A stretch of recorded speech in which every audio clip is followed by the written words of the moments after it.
खरं अतिशय दुर्दैवी घटना काल रात्री या ठिकाणी घडली। जवळपास 7 जण या अपघातामध्ये मृत्युमुखी पावलेले आहेत आणि जवळपास 38-40च्या जवळपास जखमी आहेत। काही जखमींना उपचार करून घरी पाठवण्यात आलं, काही जखमी बाहेर प्रायव्हेट हॉस्पिटलमध्ये सुद्धा त्या ठिकाणी गेलेले आहेत। पण 7 जण या अपघातामध्ये मृत्युमुखी पडले। सायदला एक अजून रुग्ण आहे, तोही जरा गंभीर आहे, तिथे मी जाऊन तिथे भेट देणार आहे। पण झालेली दुर्घटना अतिशय दुर्दैवी आहे। सर्व जे मयत आहेत शासनाच्या वतीने त्यांना मदत जाहीर मुख्यमंत्री महोदयांनी आदेश केलेली आहे। 5 लाख शासनाच्या वतीने, 2 लाख बेस्ट त्या ठिकाणी देणार आहे, 7 लाख रुपये प्रत्येक मयताला आपण त्या ठिकाणी देणार आहोत। पण मी पुन्हा सांगेल की अतिशय दुर्दैवी अशी दुःखद अशी घटना या ठिकाणी घडलेली आहे। भाऊ, टेंडरिंग सिस्टीमवरती प्रशासन उपस्थित झाले आहे। 10 दिवस झाले होते त्यांना जॉईन होऊन, हेवी व्हेकलचा अनुभव नव्हता, तरी त्याच्याकडे बस देण्यात आली। कोण जबाबदार आहे आणि सरकार सिरियस कॉग्निजन्स निश्चित त्याच्या संदर्भामध्ये गांभीर्याने सरकारने दखल घेतलेली आहे। ड्रायव्हर त्याची सर्व मेडिकल झाली, तो कुठेही नशेमध्ये नव्हता, कुठे दारू प्यायला नव्हता, पण ट्रेनिंग होऊन आला आणि त्याच्या हातात बस देण्यात आलेली होती, हे खरं आहे। इलेक्ट्रिक बस होती, ऑटोमॅटिक होती, त्यामुळे त्याला मला असं वाटतं की त्याचा जजमेंट आलं नाही, त्याला गिअरची गाडी चालवायची सवय तसं म्हणतो, आणि म्हणून मला वाटतं ही घटना घडलेली आहे। पण निश्चित या बाबतीमध्ये 10 दिवसाचा PC त्याला मिळालेला आहे, पोलीस कस्टडी मिळालेली आहे।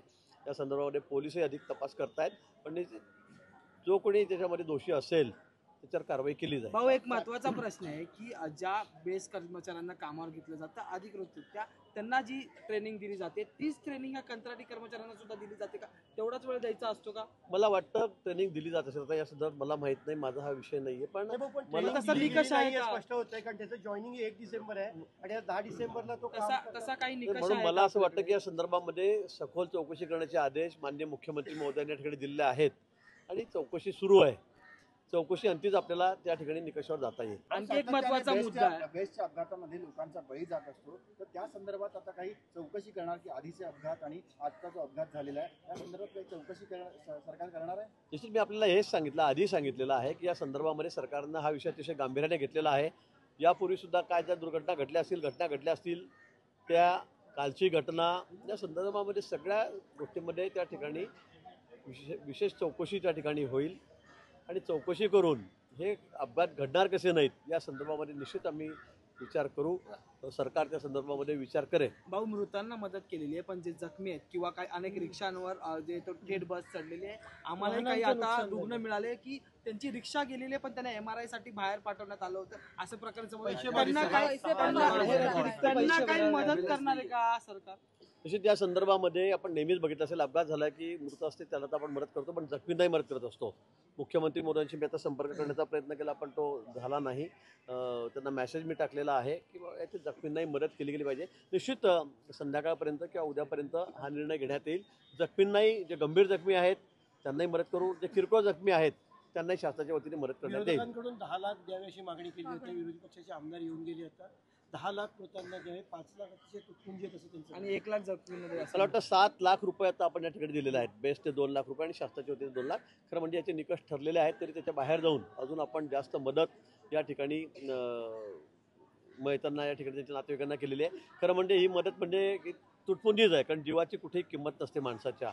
5 आणि 7 आणि 10 लाख किती म्हटली तरी ती काही किंमत नाही त्याच्या जीवाची, पण एक आधार म्हणून त्याला शासनाकडून मदत केली गेलेली आहे। आणि मला असं वाटतं की विरोधकांनी या संदर्भामध्ये राजकारण करू नये, कारण आपण एक सत्तेमध्ये होतात त्यावेळेला आपण काय केलं, काय दिलं हे आपण बघितलं पाहिजे। बाबा एवढं मोठं हॉस्पिटल आहे, मात्र त्या हॉस्पिटलमध्ये MRI ची सुविधा नाही आहे। जे जखमी झाले त्यांना बाहेरून MRI काढण्याचा सल्ला इकडे हॉस्पिटलकडून देण्यात येतो। राजावाडी हॉस्पिटलमध्ये मृतदेह सोयी सुविधांचा अभाव, मला खरं म्हणजे या संदर्भामध्ये कुठली माहिती नाही। मी पहिल्यांदा ज्या हॉस्पिटलला या ठिकाणी आलेलो आहे, त्यामुळे MRI आपल्याकडे MRI नाही आहे, CT स्कॅनची सुविधा उपलब्ध आहे। जेवढे पेशंट ॲडमिट झाले, ज्यांना गरज होती त्या सगळ्यांचं आपण CT स्कॅन करून घेतलेला आहे, सगळ्यांचे रिपोर्ट्स नॉर्मल आलेले आहेत। फक्त एक पेशंट आहे की ज्याला MRIची आवश्यकता होती, काही न्यूरोलॉजिकल प्रॉब्लेम्स आहेत का ते रूल आउट करायचे होते, पण आपण पेशंटच्या सर्व नातेवाईकांना इन्स्ट्रक्शन्स दिलेले आहेत की कोणाकडनंही कुठल्याही प्रकारची म्हणजे पैशाची मागणी करण्यात येणार नाही आहे। हॉस्पिटल रुग्णालयातर्फे सर्व सोयी सुविधा आम्ही मोफत देत आहोत आणि MRIची गरज असेल तर राजावाडी हॉस्पिटलला आपल्याकडे MRI उपलब्ध आहे। पेशंटला घेऊन जाण्याची पूर्ण जबाबदारी ही आमची आहे आणि असे इन्स्ट्रक्शन्स आम्ही सगळ्या नातेवाईकांना दिलेले आहेत. गिरीश एक वेगळा विषय आहे. अजित पवारांची ईडीची चौकशी ही सुरूच राहणार आहे, म्हणजे भाजपच्या घरात कंट्रोल राहील का? गिरीश महत्वाचा विषय, कारण महत्वाचे नेते तुमच्या सत्तेत आहेत, त्यांची चौकशी बंद होणार असं वाटतं, तर चौकशी सुरूच राहते. मला वाटतं काही नियम आहेत, त्या नियमाच्या अधीन राहून काही चौकशा सुरू असतील. आता आपण कालही बघितलं सुप्रीम कोर्टामधून मला वाटतं अजितदादांना त्या ठिकाणी दिलासा मिळालेला आहे. ज्या काय चौकशा आहे असं होता कामा नये की बाबा आता सत्तेत आले आमच्याकडे आले म्हणून सगळ्या चौकशा बंदल्या, असं नाहीच आहे कुठे. जे आरोप आमच्यावर होत आहेत मला वाटतं ते सगळे निराधार आहेत. अजून सगळ्याच कोणी असेल त्याच्या चौकशा सुरू आहेत, त्या आहेतच. मला वाटतं शपथविधी कधी होणार आहे? नियमानुसार सगळ्या कारवाया सुरू आहेत. आमचं सरकार भाऊ, आलेलं शपथविधी आहे. कधी होणार आहे? एक वर्षाच्या शपथविधीची तारीख काय ठरली आहे का? कारण अधिवेशनाची अजून कुठली तारीख ठरलेली नाही. माझ्याकडे अजून कुठली अधिकृत माहिती या ठिकाणी नाही. पण आमचं सरकार आलेलं आहे. मोहिते पाटील आमचं सरकार आलेलं आहे. मोहिते पाटलांना 1 वर्षाच्या तुरुंगात टाकू असं राम सातपुते म्हणतात. मार्केटवाडीचा विषय असा चर्चेत असताना अशा प्रकारचं राम सातपुतेंनी वक्तव्य केलं. नाही, मी काही त्या संदर्भात मला माहिती नाही.